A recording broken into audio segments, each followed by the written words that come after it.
Hello, and welcome to the Gridiron Portfolio series where we treat player values like stock prices, except, with way more panic selling and terrible decisions made under the influence. This is our second of our four-part series focusing on dynasty running back investment strategies. I'm your host, Lance Gandy. You can find me on X at LG_fantasy. I'm with my buddy Chris Cano. How you feeling about your picks today? I feel like I'm 100% right, like always. All I know Mm. is mine makes more sense than yours. I'm not gonna let you respond to that. So with that, here's my first player. Chuba Hubbard is a stinking buy for me. So were you aware that Chuba fucking Thinking. Hubbard had almost 1,200 yards rushing and 11 touchdowns last year on that dumpster fire of a Panthers team?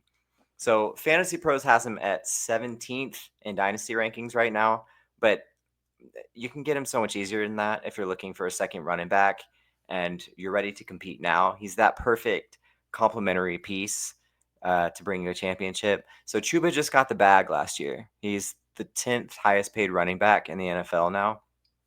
The Panthers have nobody. They just paid Chuba. They spent all that draft capital on Jonathan Brooks last year, who is most likely missing all of this year. Miles It Sanders. hurts to hear as a Brooks Me owner. too. Me too. But it's the truth. Miles Sanders, Ah, premium bust. So he's most likely gone. So they have nothing. It's Chuba. Give him everything. And he's a low key baller. I mean, he was fourth in yards after contact per attempt this year at 3.46. That was more than Saquon. He was 10th in PFF run grade. So, he's no slouch. He's no flash in the pan. This is for real. He had 11 touchdowns on the fourth worst offense in the league last year. So they're now rolling with Bryce Young all year. They got to see what they have in him. He showed massive improvement down the stretch, so I have some high hopes. High is a strong word. Let's say medium hopes. I feel like they could go closer to good the middle short of the punt. pack. Yeah, right.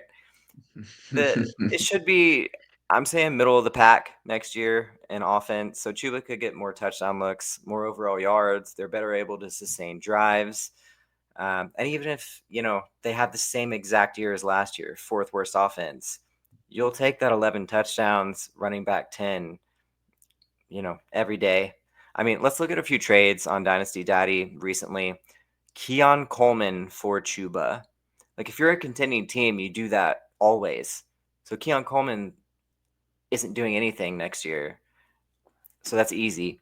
Chuba for Trey Benson. Is Benson going to even play? He didn't last year. James Conner is still the workhorse until he's 68. Like, it feels like he's 68, but he's still their workhorse. Um, Argue about that later. yes, we I was, will. I was not sure about that. So Chuba for 2025, pick 205. You're not finding anyone like a running back starter who could be a running back one next year. So that's an easy one too. So thoughts, young Christopher. I'm not sure about. I don't know if Chuba's uh, stock will ever be higher for two reasons. Number one, they tried to get someone to split carries with him last year, and unfortunately for Jonathan Brooks's knee, that wasn't allowed to happen. Who's to say they won't try to add somebody in the draft or in free agency? That was the plan. Chuba certainly overperformed.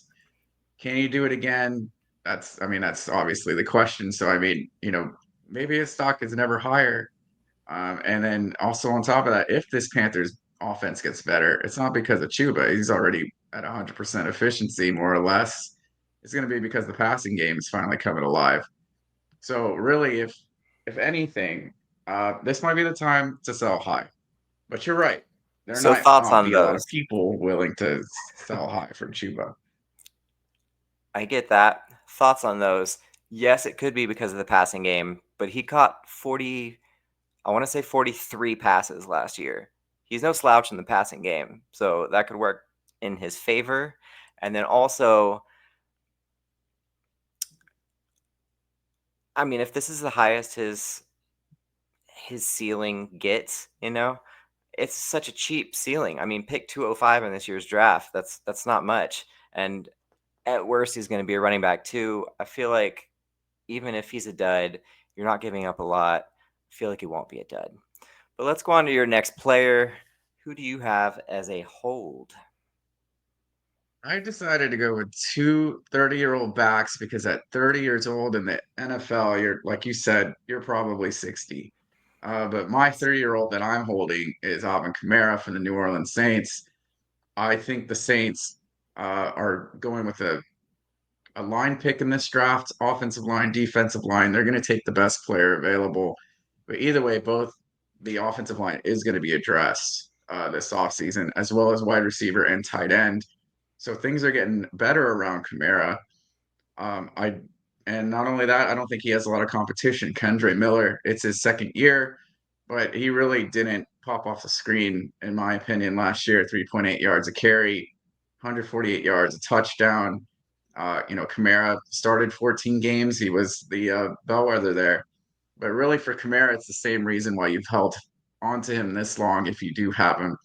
He's still one of the top two, top three receiving backs in the league. He was first in targets, second in yards behind Devon Achane. Six rushing touchdowns, two receiving touchdowns last year. So the touchdowns weren't there, but the volume is there. And the opportunity for him to probably get more touchdowns this year, I think, is a little bit higher. Certainly, beginning of the year, they had that crazy run, and he was a big part of it. And then just the wheels fell off. I think if they fill in a lot more of those holes, he's still going to be a solid RB2 with RB1 potential. And people might be thinking they can get him on the cheap. I wouldn't be giving up on him for anything cheap. Any Okay, a little questions bit on that, of Lancelot? a little bit of pushback, maybe some push forward also, but more pushback. So, yes, I get that he could be a PPR scam this year. Um, he still has Derek Carr as his QB, the check down king. So in a PPR league, I feel like you're not going to get anything to get off of him. So if you're a contender, just keep riding him into the ground. Um, if you're not a contending team, I don't see how he helps you. I could see this as his last year of being relevant. The Saints are self aware enough to know that they're not in contention. They're not a contending team at all. So I could see them leaning it more into Kendre Miller. I mean, he's basically been hurt his whole career. He's just had a freaking string of injuries.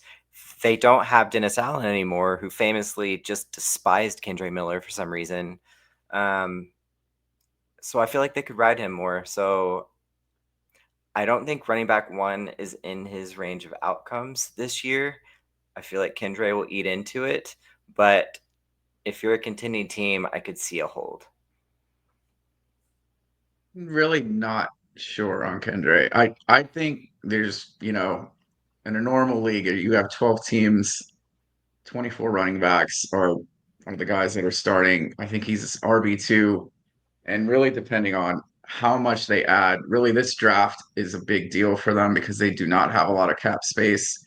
They're going to be able to wiggle a little bit more, but probably not enough to make any really significant ads, really to kind of just add to the depth or add a big position of need. So this draft is something to watch. If they go offensive line, if they're getting or even getting a tight end like Tyler Warren at number 9, he is going to have a little bit more room to do what he does best. I just think there's a chance that you might be able to get a better deal for him in 2026, especially if he is still kind of the bellwether cow down in New Orleans. But I All right. see that Well, you have a pretty interesting sell. I want to hear about this. okay. Well, that's a good transition. My next player is Chase Brown as a sell. I know it kind of sounds like I'm on crack, but listen to me. I'm Brown was a used to that. complimentary Used to back until Zach Moss was injured for the year. I mean, then obviously it was wheels up for him and everything. He was running back 12 and half PPR. higher than that second half of the year after Moss was injured. The knock on him coming into last year was his pass pro. That didn't matter after Moss went down because they had nobody else they trusted. A direct quote from the offensive coordinator, Dan Pitcher, which shout out to him for being the most nobody offensive coordinator in the NFL. But here's the quote: "The easy answer is Chase isn't the biggest guy. So maybe if you have an opportunity to add a bigger back with a little more power repertoire to his game, that size helps you in protection." Sounds mighty suspicious to me. It sounds like they want to keep him in a committee because they don't trust him in pass pro still for their one true god, Joe Burrow. So if someone in your league thinks of Brown as some young workhorse back that could get into the top 12 of dynasty rankings, right now he's 13th, then I'd poke around. I'd poke and poke and poke and see what you can get. If they're willing to give you, say, a top half 2025 first round pick, I'd be all over that. Maybe even throw in a little cherry on top, maybe some third round action. That'd be gravy. So this rookie draft is super deep with running backs. I mean, you can get someone that can make some noise in the third round of rookie drafts. That's Think. interesting. And it's just you, I he might be splitting carries. I just think Chase showed that he is maybe the perfect type of running back they want for that offense, kind of an Austin Eckler type of running back. And if you're giving up another possible RB1 on one of the top offenses with one of the top quarterbacks and maybe the top receiver in the league, I'd get a high price for him, or at least I'd sure would ask for as much as I can take. So I, for one, I love Chase Brown. I think he's a great player. I think he has a lot of potential. But to get me to sell Chase, I would need a king's ransom or something like that. See, I understand all that. It gives me pause when they say they need someone who's a little bigger to pair with him. And this is coming from the horse's mouth, Dan Pitcher, That's you know. true. So, um, yeah, I guess that's Chase Brown. Okay, well, let's move on to your next player. Who do you have Oh as yeah, a we're about to sell? go at it with this guy because I have a Duke it sell out. on James Conner. They have him in 24th in the dynasty rankings, which sounds kind of low. They have him as a low end RB2, even though he finished 10th in fantasy last year. And even though he's also 30 years old, like Kamara, his running style, like you said, it makes him seem 68. Now, the thing why I'm selling James, despite him having the third best fantasy year of his career last year, has everything to do with Benson and has to do with what Coach Gannon said at the combine. And he said, I quote, that he thinks Benson, and I think he had a really good year. I think he hasn't hit his ceiling. You guys have heard me say that multiple times. He's working on different parts of his game. He's not a one trick pony. He can block in the run game. He can beat you on the first, second levels. Um, he pretty much said that he looks at Benson like another RB1 out there. So I think last year they kind of eased Benson in. There was a lot of talk about going into that. He was going to take Connor's carries, and it didn't happen. Well, I think this year it's going to happen. Second round pick, that's a high draft capital for a running back. The Cardinals have to see what they have, and so I mean, this is going to be the year that they're going to do that. And really for Connor, just how much longer can you keep running this way? He runs very physical. He runs at you. He's running you over. When you hit 30 years old as a running back and you run that way, usually the tread on the tires push you off the road at that point. So I just don't know if you're going to get a better value for James after this year. No, I don't think you will either. He's 30, going on 68, but I don't think you'll get shit for him now. Like, if you try to sell him now, he could easily run off another top 10 running back year next year. And, that wouldn't be surprising at all. And if you sell him, you're selling him for what? Maybe probably less than you're getting for Kamara. So maybe a late second round pick or something like that at most. I would take that for Um, James all day. As I think if unless if you're not a contender, or even if you are a contender and you're kind of looking to get a little bit of capital for the future, um, James is the guy. I mean, he might be good for somebody who it just needs that little extra push, but really he's somebody who I think if you were to try to go a little bit into the future, look a little bit into the future and getting a second or even a third round pick for James, you're not going to be able to get that next year. So you might as well go for it now.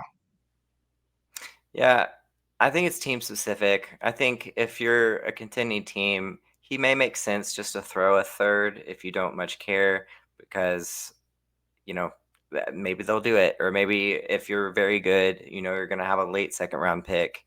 Um, throw a 2026 second, and maybe you can grab him for a running back 2 flex guy next year. Anything other than that, I could see as a sell. He definitely has an injury history, so at his age, he could just break down. The wheels could break down. It could be a Benson year.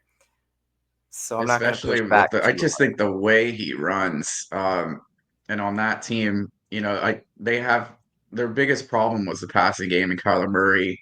They spent that super high pick on Harrison Jr. and it felt like they really weren't utilizing him to the best of his abilities.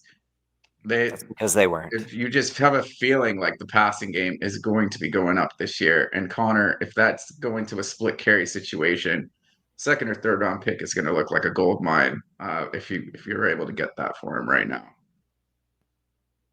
All right.